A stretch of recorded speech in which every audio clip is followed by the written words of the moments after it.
guys, it's Kelly here and I am back with another video for Honeybee Stamps. Today we are going to be making a card with the hooves and horns, lovely layers, and these are the Highland cows. In this video we're going to concentrate on doing the bushy one, and then I'm also using the, I think it's Howdy stamps and dies for the sentiment. And the background is the farmhouse fields, which is not new, but does work extremely well with this release. So I'm going to be doing all of mine with coloring today. I'm going to be using my Copic coloring to kind of bring these guys to life. But you can use whatever you would like. You can use ink blending. You can use watercolors, colored pencils, you know, or just colored cardstock. So we're just going to talk about a couple of different ways that you can use your dies, specifically the honeybee dies, because they do have embossed detail to kind of guide where your shading can go. So first things first, I cut all of mine out of white. My preferred white cardstock is Neenah 80-pound solar white cardstock. The 80-pound helps the alcohol markers to kind of blend in the fibers of the paper. If your paper is too thin, there's not enough to hold the alcohol ink for them to blend well, and if it's too thick, sometimes it can't really permeate to blend well. So I find the 80 works really well for me. And then I kind of lay everything out. Here what I'm doing is, because I cut both at the same time, the female and the male, I am just sorting all of my parts. This helps me, which you obviously can do it however works for you, but it helps me to kind of break down what I need to color what.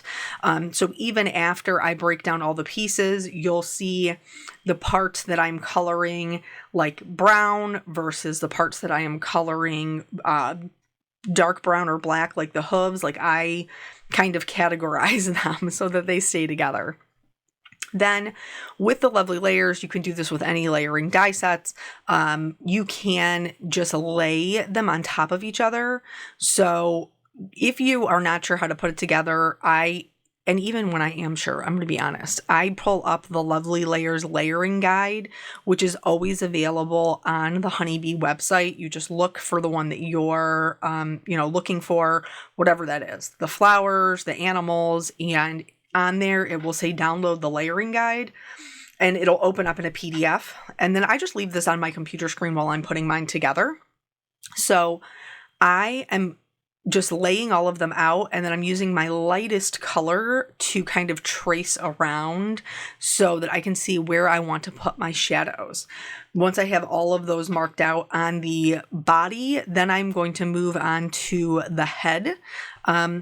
I recently learned when I did the video for the Lovely Layers horse that the bangs, the horse bangs, are called a forelock. I don't know if that's what they're called on cows or not. If they are not, please correct me in the comments because I would love to know.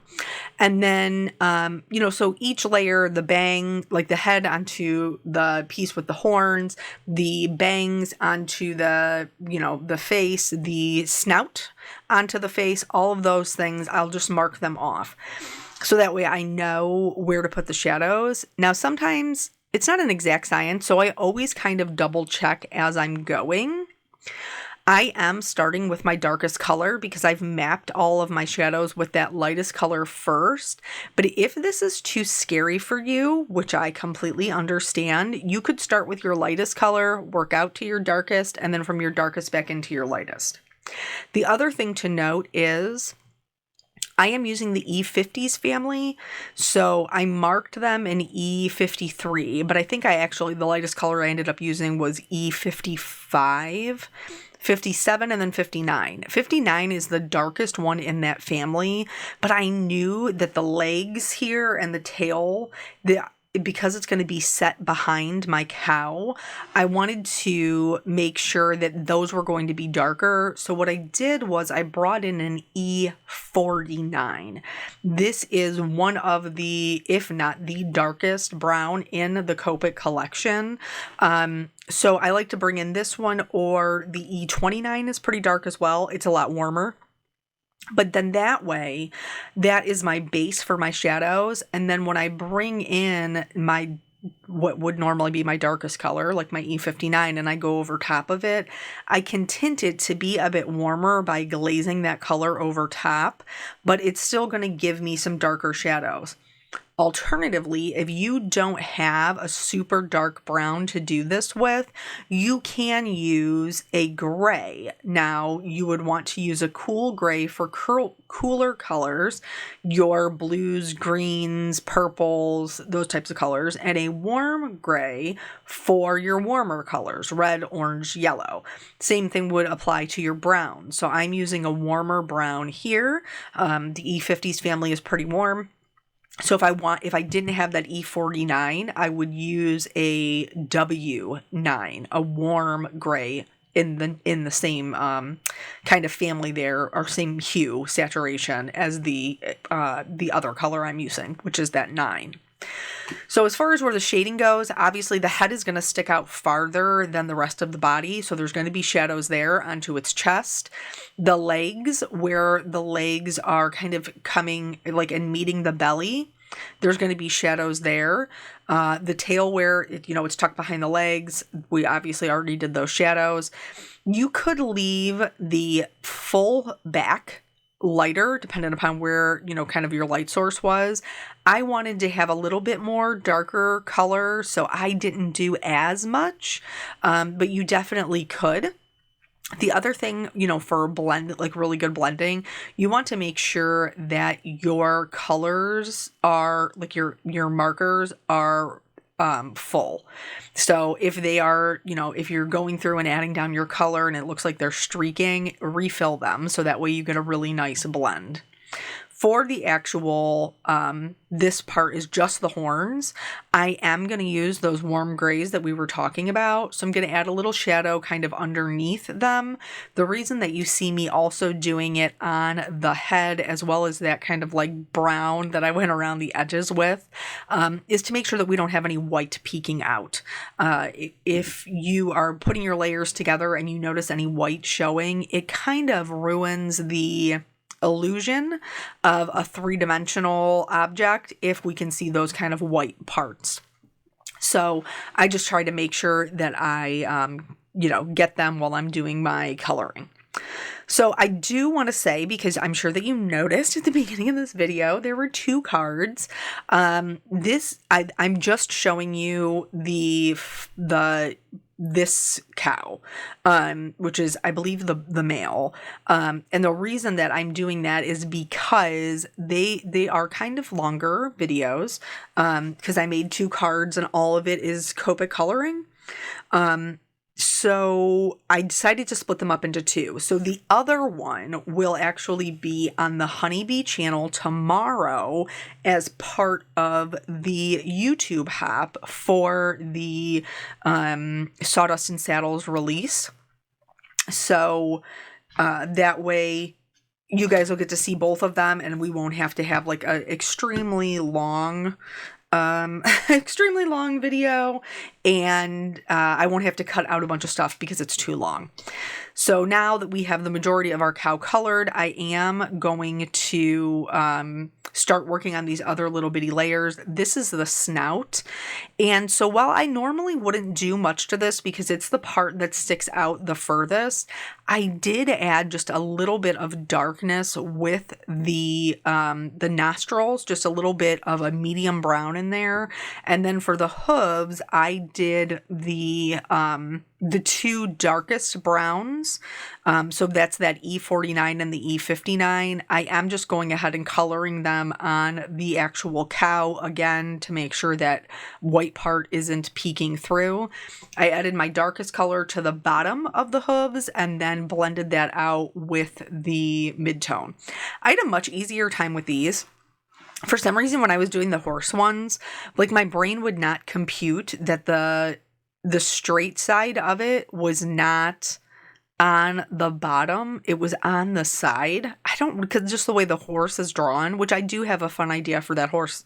So I'll have that video coming up too, for a scene. You guys know I love to make a scene card. And then here I'm just gluing these down flat. You could add, multiple layers of foam and different levels of dimension. I like to keep my cards on the flatter side if I can. So when I'm using the lovely layers, because there's so many layers of cardstock on top of each other, I typically don't add a lot of foam unless for some reason the design really calls me to do that. Here you're going to watch me glue his snout on upside down and then fix it. Like here, look at his snout upside down. Oh, let me get that. Yep, I noticed right away, but he looked pretty silly there for a second.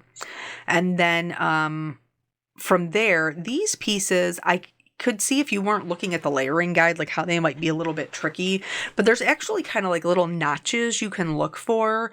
So here, this leg, that V that's cut in it is, so you can match it up to that like fur that's hanging down off his chest. Same thing for this back leg. The way that it's drawn, it kind of fits right into that little nook so that they both look behind.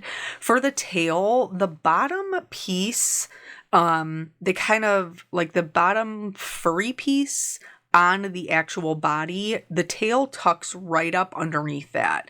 So that little piece that's sticking out goes right over the tail for them to come together really seamlessly.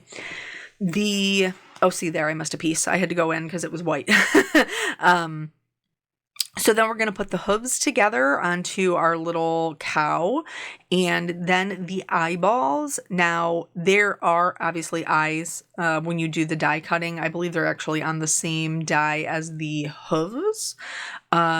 But you could also, which I've done in the past, and I think is adorable, you could use the like the little black pearls from any of our pearl embellishment sets as eyes, and those are super fun as well. And for these, the coloring, I just did the same, that E49 dark brown for the eyeballs. So we're having the weirdest weather day. So I'm not going to be a complainer because I live in Ohio and, it's not always good weather here. And we've had really, really nice weather. Like it's been hot, but like we've been able to be in the pool with the kids and, taking the dogs for walks in the evening, and it's been really nice. Today, I have been caught in a downpour like 3 times. 3 times. Oh, this is the actual technique. Let's talk about this. So here, because the lovely layers is done so well, and part of the reason that is because they do embossing when you're doing your die cutting. And so the Highland cows are very furry, and maybe you're a person who's like, I don't know how to make it look furry. Follow the guidelines that are given to you with the embossing. So I chose the medium color I used, which was an E57, and I'm just going in and I'm adding a little bit of color, very light-handed, almost no pressure, doing little flicks right along the areas that the embossing has pressed to the paper. And it really helps him to look so much furrier.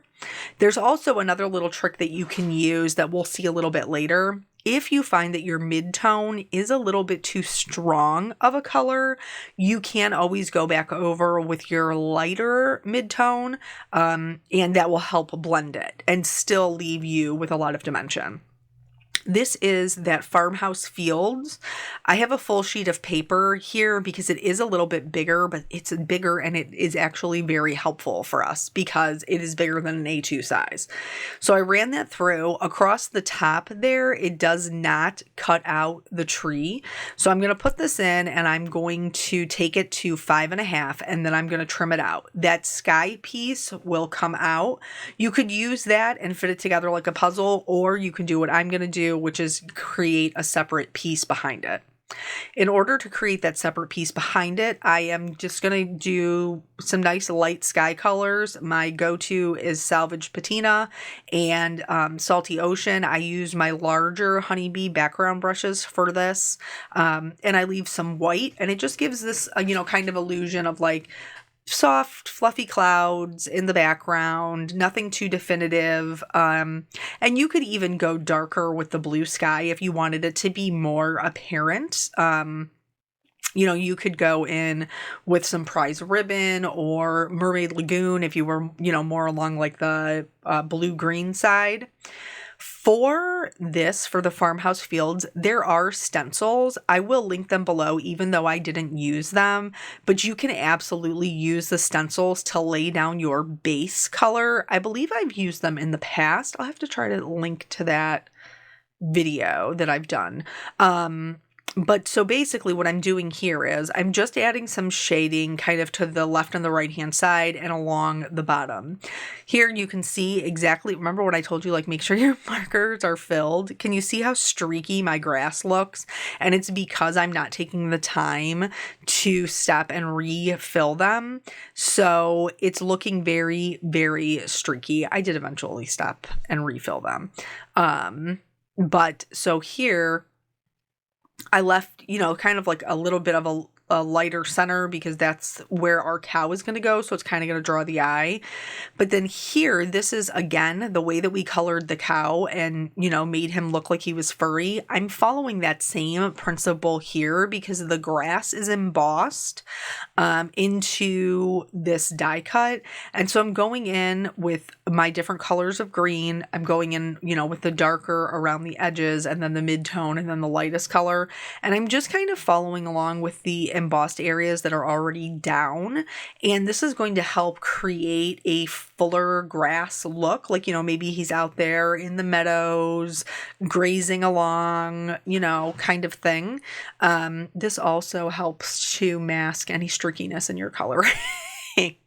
Pro tip on how to fix your boo-boos when you didn't take the time to fix them.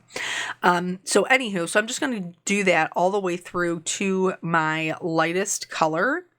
And then for the other ones, I'm going to just choose a couple of different greens because I want them to work together, but I want them to not all be very one note. So I went with a yellow green that's a little bit more desaturated for this first hill.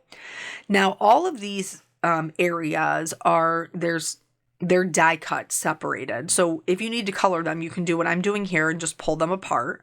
And the reason that they are is so that you can put other things in there. They, with the houses and the barns and all of those things so that you can kind of tuck them behind.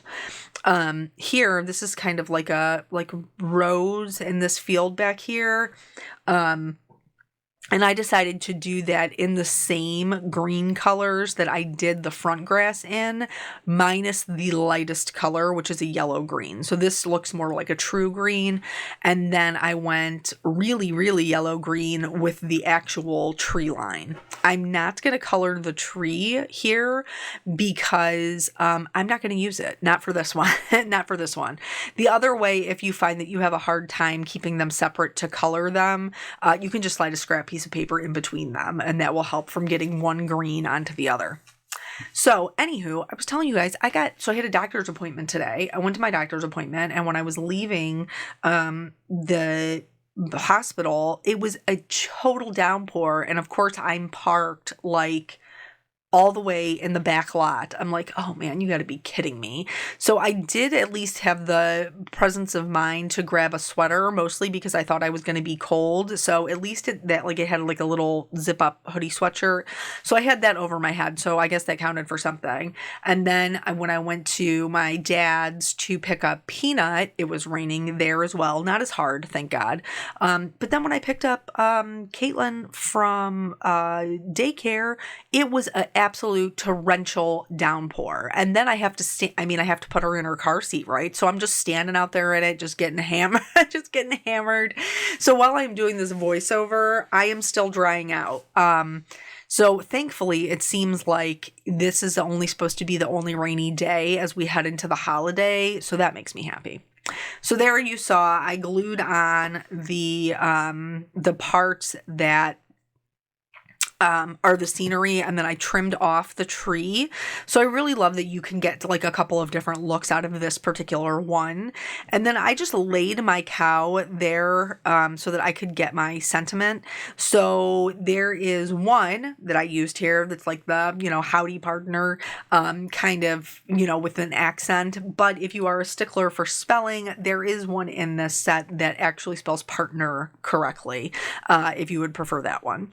So other than that, all I really did was glue them down. That I'm going to show you just that one more other little kind of furry technique that you can use to help them look a little bit more dimensional when you're coloring, like your animals. So he, like I said, he just went down flat. And then the thing that I'm going to bring in here is my white gel pen. Of course, I added some white highlights to like the horns and his eyes, but I'm also going to use it to do some of his hair. And again, it's the same thing, kind of like just those short flicks. Now, if you want a lot of contrast, you could just leave them, maybe you have a black cat with like what you want the whiskers to show. You use the white gel pen. But this, I just wanted him to look a little bit more dimensional and like some of his hair was catching the light. However, if it is too much, like I wanted mine to be lighter but not stark white, once it dries, I go back in with my lightest color and just kind of flick over top of that, and it won't get rid of it, but it will tone it back. So here is both of the cards. Like I said, please join us for the YouTube hop tomorrow, and that's where we'll be doing the other card on the Honeybee channel. Thank you guys so much for your time. I always appreciate it, and I will catch you on the next video. Bye.